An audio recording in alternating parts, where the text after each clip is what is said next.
साल था 1990। अमेरिका की नासा ने अपने नए सैटेलाइट लैंडसैट से अरब के दक्षिणी हिस्से की तस्वीरें ली। वो इलाका इतना सुना था कि वहां आदमी भी मुश्किल से पहुंचता था। रुब अल खली दुनिया का सबसे बड़ा रेत का रेगिस्तान, जिसे अरब के लोग एम्प्टी क्वार्टर कहते हैं।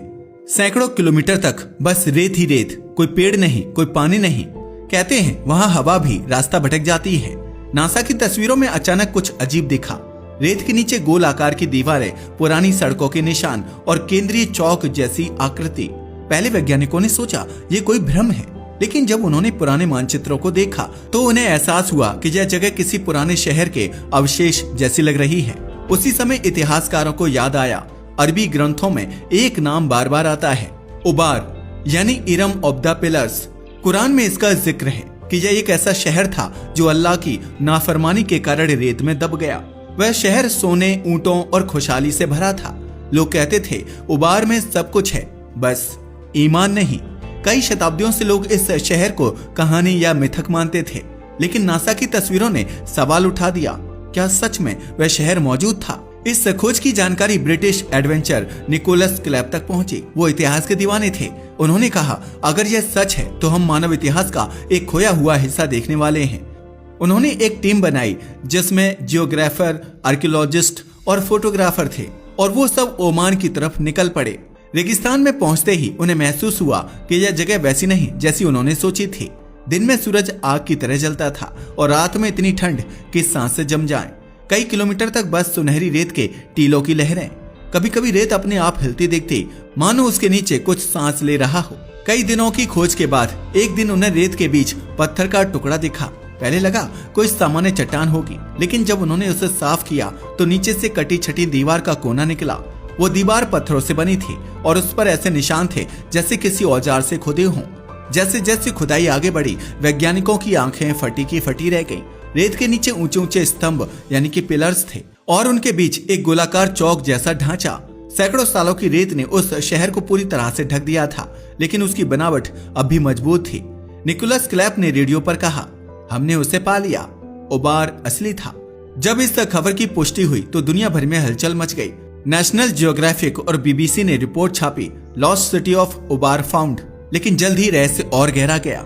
खुदाई में जो चीजें मिली वो सामान्य नहीं थी। वहां जली हुई दीवारें, पिघले हुए पत्थर और मानव हड्डियों के टुकड़े मिले, जो अचानक आई किसी भीषण आपदा का संकेत दे रहे थे। कई जगहों पर पत्थर ऐसे जले थे जैसे उन पर बिजली गिरी हो। कुछ वैज्ञानिकों ने कहा यह जगह शायद किसी उल्कापिंड की टक्कर से नष्ट हुई, मगर कुछ लोगों ने कहा यह शहर रेत में इसलिए डूबा क्योंकि यहाँ के लोगों ने खुद को भगवान समझ लिया था। वो अपनी ऐशो आराम और समृद्धि में इतने डूबे कि प्रकृति ने सब छीन लिया। रुब अल खली में आज भी जब हवा चलती है तो रेत के टीलों से अजीब सी सीटी जैसी आवाज आती है। स्थानीय लोग कहते हैं ये आवाजें उन लोगों की हैं जो उबार के साथ दब गए।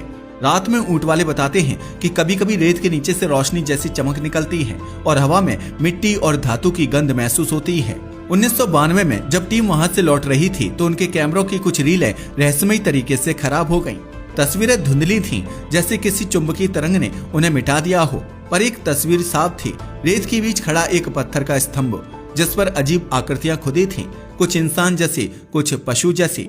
वो लिपि आज तक कोई नहीं पढ़ पाया। इस खोज ने एक बात तो साफ कर दी, अरब का वो मिथकीय शहर सिर्फ कल्पना नहीं था, वो सच में मौजूद था और रेत के नीचे आज भी उसका एक हिस्सा सो रहा है।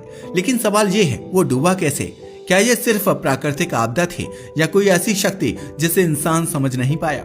1990 के दशक के बाद उबार को लेकर दुनिया भर के वैज्ञानिकों में दिलचस्पी बढ़ी। ओमान सरकार ने 2005 में फिर से उस इलाके की खुदाई करवाई। इस बार उनके पास ग्राउंड पेनिट्रेटिंग रडार यानी जीपीआर जैसी आधुनिक तकनीकें थीं, जो जमीन के नीचे की परतें दिखा सकती थीं।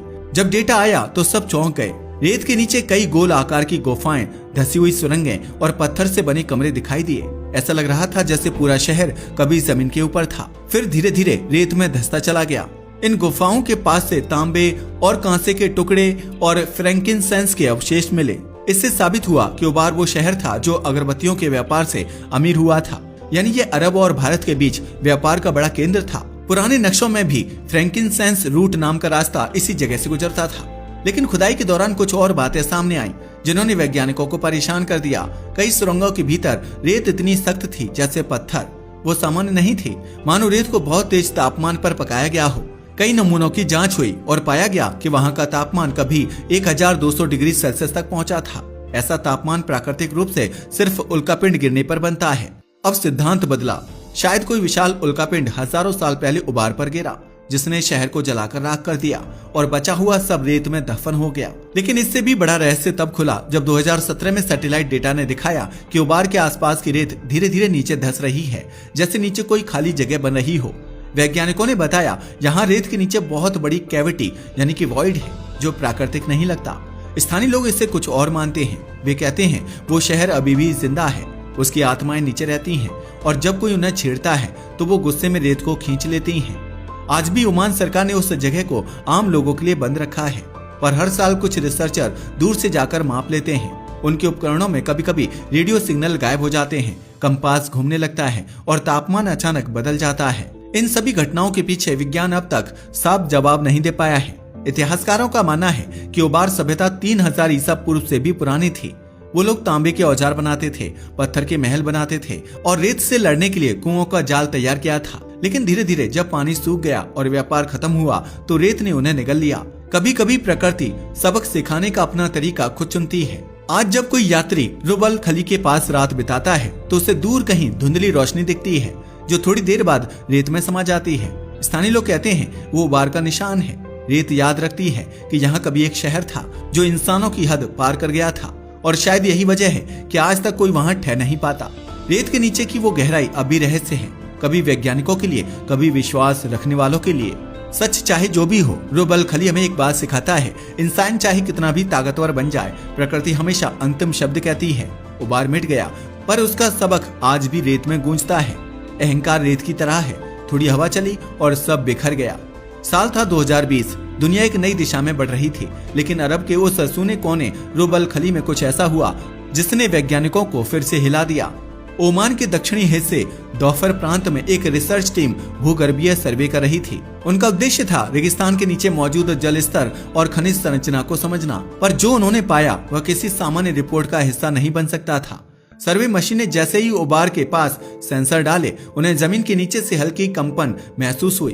पहले तो लगा कि यह रेत की गति से हुआ होगा, लेकिन डेटा दिखा रहा था ध्वनि तरंगें नीचे किसी खोखली जगह से टकरा रही हैं और वो जगह लगभग 70 मीटर नीचे थी। जब उन्होंने रडार से स्कैन किया तो तस्वीर में कुछ अजीब दिखाई दिया। एक सर्कुलर गुफा जिसकी दीवारें मानो किसी मानव निर्मित ढांचे से मेल खाती हों और उसके बीचों बीच कोई धातु जैसी परत चमक रही थी। ओमान के पुरातत्व विभाग ने तुरंत नासा और यूरोपियन स्पेस एजेंसी को डेटा भेजा। 2021 में दोनों एजेंसियों ने नए उपग्रह चित्र लिए। इन चित्रों में उबार के चारों ओर की रेत धीरे धीरे बदल रही थी। कुछ जगह गोलाकार पैटर्न बन रहे थे जो सामान्य हवा से संभव नहीं थे। विज्ञान की भाषा में इसे कहा गया सब सरफेस एनोमली मूवमेंट। लेकिन स्थानीय लोग बोले उबार फिर से सांस ले रहा है। 2022 में एक संयुक्त अभियान शुरू हुआ जिसमें ओमान, फ्रांस और अमेरिका के वैज्ञानिक शामिल थे। उनका लक्ष्य था रेत के नीचे उस गुफा में कैमरा भेजना। कई हफ्तों की तैयारी के बाद एक माइक्रो बोरहोल कैमरा 70 मीटर नीचे भेजा गया। कैमरे ने जो तस्वीरें भेजी वो देखकर टीम चुप रह गई। नीचे एक पत्थर का हॉल जैसा स्थान था जिसकी छत पर आकृतियां खुदी थी, कुछ इंसान जैसी, कुछ अमूर्त। उन आकृतियों पर महीन धूल जमी थी, लेकिन उनमें चमक थी जैसे वो किसी धातु या खनिज से बनी हो। सबसे रहस्यमयी बात यह थी कि कैमरे ने सतह पर हल्की नमी दर्ज की, जबकि ऊपर 55 डिग्री सेल्सियस तापमान था। विज्ञान के हिसाब से यह असंभव था। जल भंडार इतना नीचे बिना स्रोत के कैसे टिक सकता है? यह अभी अनसुलझा सवाल है। कुछ वैज्ञानिकों ने कहा शायद नीचे फंसा हुआ प्राचीन जलाशय है, लेकिन आइसोटोपिक विश्लेषण में पता चला कि उस नमी का जल लगभग 6000 साल पुराना था। यानी यह वही पानी हो सकता है जो कभी उबार शहर को जिंदा रखता था। 2024 में जब उसी जगह पर एक नई टीम ने मैग्नेटोमीटर लगाया तो पाया कि वहां का चुंबकीय क्षेत्र आसपास से अलग है। कंपास की सुई लगातार घूमती रही जैसे नीचे कोई चुंबकीय स्रोत हो, लेकिन वहां धातु या लो अयस्क के कोई बड़े भंडार नहीं मिले।